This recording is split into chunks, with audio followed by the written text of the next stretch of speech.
ప్రతిదానికి నువ్వు మోకాళ్ళ మీదకి వెళ్ళి, దేవా నాకు సహాయము చేయి, ఇదిగో ఈ విషయంలో నాకు నీ కృప చూపని ప్రతి సంగతిని గురించి దేవుని యందు విశ్వాసం ఉంచిన నువ్వు ప్రార్థన చేయడానికి మొదలు పెడితే కొంతమంది సోదోళ్ళ కదా సోది పనిలాగా అనిపించింది. ప్రతిదానికి ప్రార్థన ప్రార్థన ప్రార్థన అయింది.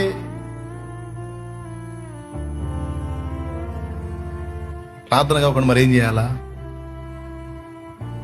చేయాలా? ప్రార్థించేవాడు మోకాళ్ళుని దేవుని మీద ఆధారపడుతున్నాడు, ప్రార్థించనోడు తన మీద తాను ఆధారపడుతున్నాడు.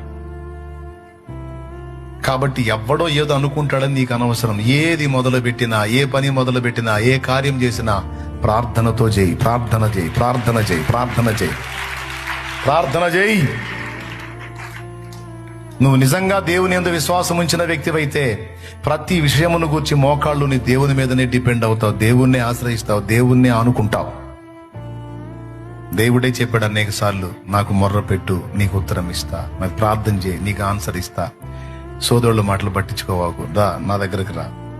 ఎన్ని చోట్ల రాయించాడు, 100 వచనాలు ఉన్నాయి.